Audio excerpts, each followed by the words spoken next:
Get ready, sports fans. The fan base is here. Well, Travis, when I saw it, it was late in the week last week, and I'm like, what in the holy hell red herring are we got going here? Because there is no federal law that Pete broke that would require a presidential pardon. I mean, just to bring it back to folks, if you're unfamiliar with who Pete Rose is, or you never saw him slumming his autograph in Las Vegas 800 million times, it was a 1989 gambling scandal where he bet on 52 Cincinnati Red games as a manager. And there was the Dowd report that came out and had all this bull jive in it. And so under it, MLB's Rule 21 issued a lifetime ban. Now, this is back. I still remember him betting on them, obviously, but if my memory serves me right, he didn't bet on the Reds to ever lose. Ew.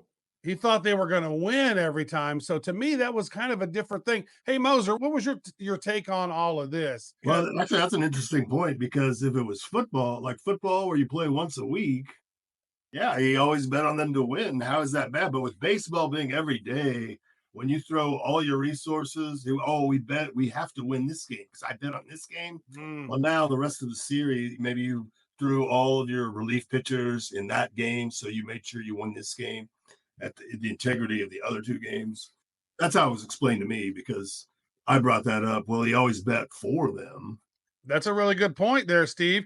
And there's also another argument on this, is that gambling did not boost his batting average. Gambling did not boost his, amount of balls he hit, right? Like, what? I mean, why is that? He's the very best baseball player I've ever seen, and many will probably agree. Now, Barry Bonds, he was juiced to the max, crunching balls like crazy. I have never seen anybody hit home runs like that. That was insane. But Pete Rose was a hitting machine, dude. And so on that alone, he should have been in the Hall of Fame, in my opinion. Oh, he totally should. In fact, why don't we pull up the video that shows Pete collecting hit number 4,256? No. We're going to start at the very beginning and see hit number 1 all the way through hit number 4,256, and go. We'll be back in about 7 days. And they're on their feet. Charlie Hustle. They're on their feet at Riverfront Dock in Cincinnati. The most famous number 14 in the history of this game. He's manager now, isn't he, again, here at this point? Tonight. Marge shot was good. About a couple of times. Shaw kicks and he fires. Rose swings. Look at that. Oh! All right. Number 4192. 4192. Columbus sailed the ocean blue. And it is pandemonium here in Riverfront Stadium. The fireworks exploding overhead. So Pete Rose, Ty Cobb, and then who's after him? Does anybody else have 4,000 hits? Who's next closest to that? Do we know, Mo? Ichiro Suzuki. Ichiro Suzuki? No way. Because he was like 27 or something. Yes, it is. That's and Rose now recognizing.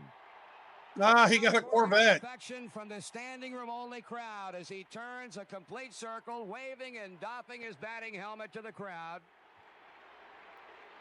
And the folks on this date, September 11th. That dude is not happy being the pitcher. Are they literally drinking a beer?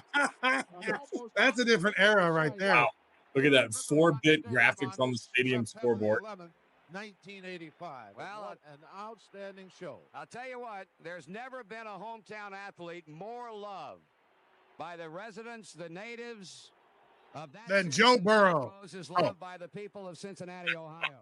Than LeBron James. I mean, LeBron. Actually, the third highest hit getter in history was Henry Aaron, with 3,771 hits. So wow. Okay. Well, they say Ichiro has 4,000 together, Japan and the United States. That's where I was getting confused. And then are they counting those though? Because that's a totally different league now. No, they changed the stats. Now, is Pete Rose's record still the same now? Since they merged the Negro League stats in with all of baseball? Because we know that was he still leads. Okay, he still leads.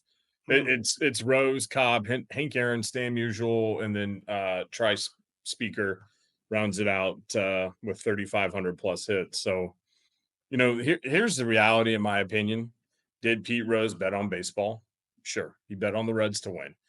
The man deserves to be in the Hall of Fame, and how this game has treated Pete Rose has been one of the most hypocritical things. When you turn around and you just go into every single MLB stadium, you either see DraftKings, FanDuel, there's in-stadium advertising for gambling. Right. Like, this sports revenue stream is derivative off of the books. Mm-hmm. And yet we still want to punish Pete Rose. Like, we're trying to make an example out of something that is so freaking old that it actually makes Major League Baseball look foolish and stupid. Totally understand the integrity argument. Yeah. But if the integrity argument, guys, if we really want to uphold that in the finest, truest spirit, DraftKings, FanDuel would not have the real estate they have in today's stadiums. That's so true. So here's engagement time. Folks, you're tuning into this video. You're still watching.